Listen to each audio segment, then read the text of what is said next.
Estamos de regreso, Realidad en Contexto, Boreal Televisión. La Universidad Autónoma de Santo Domingo entregó un honoris causa al presidente de la República, Luis Abinader. El honoris causa que a veces las universidades, dando un reconocimiento a la gestión presidencial de gobiernos en épocas históricas en República Dominicana, lo han hecho siempre. Y universidades del mundo también. Muchas veces lo hace por congraciarse con el gobernante de turno, aunque las ejecutorias en beneficio de la colectividad no sean las mejores. Sí. Bien, eso sucede, eso pasa, y ese tipo de gestión que ha llevado, por ejemplo, Luis Abinader, pues provoca que las universidades estudien esa administración pública y que lo hagan merecedores de esos premios. Yo mismo encuentro que el gobierno de Luis Abinader en este momento se encuentra estancado.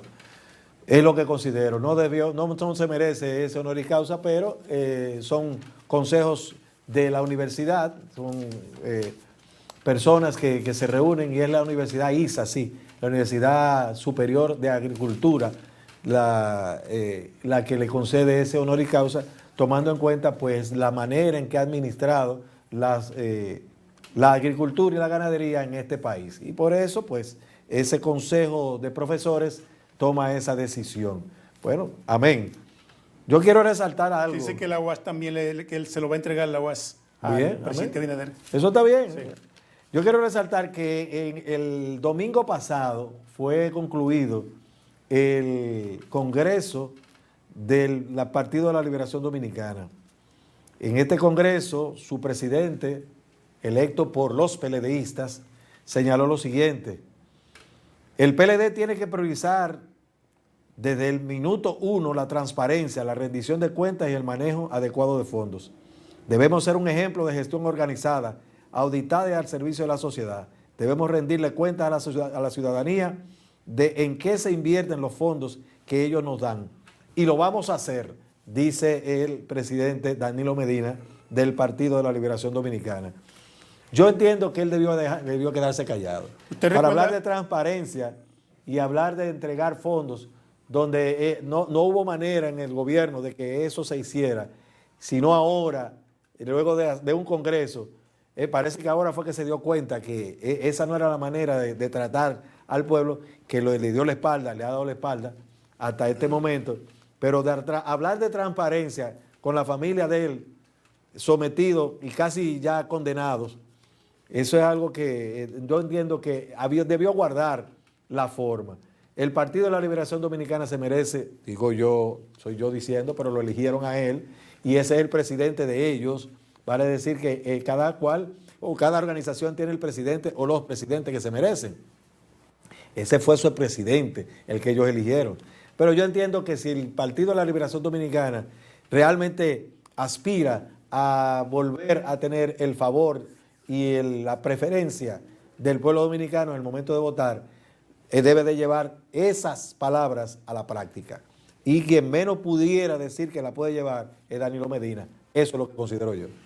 Cuando Danilo ganó la presidencia de la República, y que fue un discurso de campaña, y luego lo mantuvo cuando se juramentó, él decía que los funcionarios de él serían llamados o cancelados solo por cualquier cuestionamiento, solo por el rumor público. Él lo dijo muchas veces. Aquí cualquiera, decía él, aquí cualquiera que le dicen la verdad encuentra que como político que lo están atacando. Y entonces le decía a él, bueno, compadre, usted lo que tiene que hacer es manejarse bien. Decía él en campaña. Sí. En campaña. Eso es así. Mira, la Sociedad Dominicana de Diario está muy preocupada y está rechazando la política de protección de datos del Poder Judicial. Esta política de protección de datos del Poder Judicial, donde nosotros que somos auxiliares de la justicia, tampoco tendremos acceso a esos datos, no vamos a poder accesar a esos datos judiciales que a veces resultan trascendentes para nuestros clientes, para la defensa. Se va a restringir o se va a restringir conforme a una resolución ya. Bueno, la Sociedad de Diario sostiene en un comunicado que hace y que se recoge en la mayoría de la prensa escrita, Dice que la Suprema Corte de Justicia fundamenta la política de protección de datos del Poder Judicial, que es lo que ella ha propuesto el presidente, y luego hay algunos jueces que han venido a tumbarle el polvo a Henry Molina. Se apoya en una interpretación errónea de diversas leyes que no son aplicables en los procesos judiciales, presentando argumentos que contradicen disposiciones legales que sí respaldan el acceso a los expedientes judiciales. Por ejemplo, el artículo 69, ordinal 4 de la Constitución dice que los juicios serán públicos, orales y contradictorios. Y si es público, quiere decir que todo el mundo tiene acceso. Eso es lo primero. Lo otro que está es la ley 172-13, que regula la divulgación de los datos personales, señala una excepción y dice que para las fuentes informativas y noticiosas, este tipo de restricciones no estará. La misma ley. Entonces, la ley 2-23 sobre recursos de casación dispone que la Suprema Corte de Justicia, como Corte de Casación, que es el tribunal que busca la unificación de los criterios de todos los demás tribunales, dice la misma ley de casación, señala que las sentencias de la Suprema, deben ser publicadas íntegramente en el boletín judicial de forma impresa y digital en la página web. Quiere decir que no se pueden esconder los nombres, las cédulas de las personas que están siendo juzgadas. Dice la ley. Entonces, la sociedad de diarios está expresando esta situación de que ellos están señalando, y yo lo he dicho en otros ambientes, la decisión que pueda tomar la Suprema Corte de Justicia y su Consejo del Poder Judicial son decisiones administrativas que en todo caso serían determinadas o denominadas actos administrativos. No están por encima de una ley, no están por encima de la Constitución. Están en la parte más baja de la clasificación de la normativa. La Constitución, después viene la ley, el decreto, que es un acto administrativo, el más alto de todos, pero es un acto administrativo el decreto, y luego entonces los reglamentos que puedan tener las distintas instituciones. Este entra de lo que son un reglamento, que es un acto administrativo junto con el decreto, que no puede estar jamás, ni contradecir jamás, ni lo que dice la ley, ni lo que dice la Constitución. Efectivamente. El Ministerio Público acaba de depositar la acusación de la red que falsificaba documentos de la Junta Central Electoral en Santiago, de la Junta Municipal. Eso fue el caso Colibrí.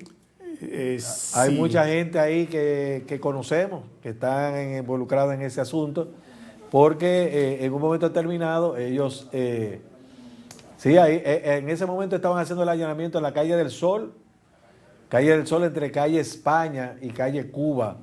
Recuerdo que pude ver esas imágenes, esas gráficas en ese momento, y esa operación Colibrí, pues, primero tuvo medidas de coerción.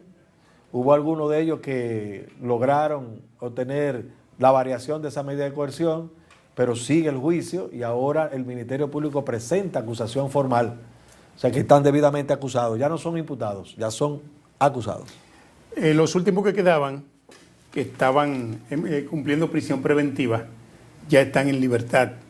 Le variaron Yo estoy de la acuerdo. medida de coerción. Yo estoy de acuerdo que los juicios se deben de analizar con la persona en su casa, y cuando la persona ya sea condenado, entonces venga, pase allí y hay que ver también, porque hay derecho penitenciario que establece que la prisión es la última posibilidad.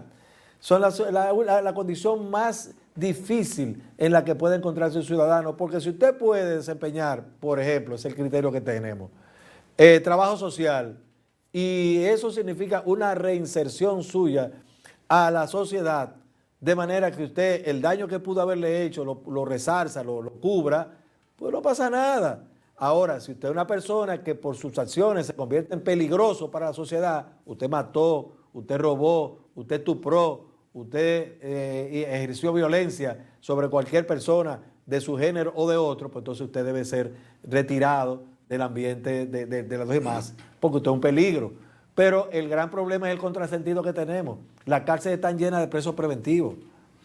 Hay algunos aspectos, criterios del proceso penal que, aún siendo abogado, yo no lo comparto. Imagínese que usted tenga un centro de Internet, donde vamos todos los ciudadanos a digitar documentos. Va usted, voy yo, hacemos documentos a los abogados, los diferentes actos, que no son los notarios que lo hacen, usted lo sabe. Aquí los notarios no instrumentan actos, vamos a estar claros en eso. ¿Y dónde tenemos que ir? Los que no tenemos oficina, digo, en el caso suyo tiene oficina y yo también, pero la mayoría de abogados te lo he metido en los centros de Internet digitando documentos. Y eso queda en una base de datos para cuando ese abogado vuelva y diga, prepárame un acto de venta ahí. O el mismo acto, o el mismo contrato de alquiler que te lo pedí el año pasado. Exactamente. Entonces lo tiene guardado y entonces se reproduce nuevamente porque los contratos de alquiler, y en ese sentido quiero llamar la atención, por ejemplo, a esos alquileres que tiene el gobierno dominicano, que se hicieron a 30 años, los contratos de alquileres se pueden hacer o se deben hacer a una cantidad menor de tiempo. Eso incluso se hace a 1 año y se renova. Pero esto lo hicieron a 30 años. Correcto. Con todos los dineros del mundo. Entonces, eso es lo que hay que revisar. Entonces, en este caso, por ejemplo, hay un imputado que no lo estamos defendiendo, porque hasta tanto no se determine su culpabilidad en un proceso, todavía está en cuestionamiento, ¿verdad? Arsenio Rafael Reyes, un centro de Internet allá en la Pedro de Mingría. Ahí yo fui a trabajar, Sí, fui a hacer trabajos allí. Entonces, Arsenio... Tengo entendido que está en libertad. Sí, pero fue el último que pusieron en libertad. El último porque el que tenía menos condiciones económicas. Exacto. Ese señor se levantaba a las 6 de la mañana, que yo llegué a ir detrás de una computadora a redactarle a cuantas documentaciones pudiera darse. Claro, hay algunas que se escapan y en ese sentido el seguimiento que le dio al Ministerio Público pues dio como resultado esta situación, pero es lo que estamos señalando. Casi siempre, o no casi siempre, siempre el que tiene menos es el que queda preso. La soga se rompe por lo más débil. Por lo más débil se rompe la soga. No es fácil.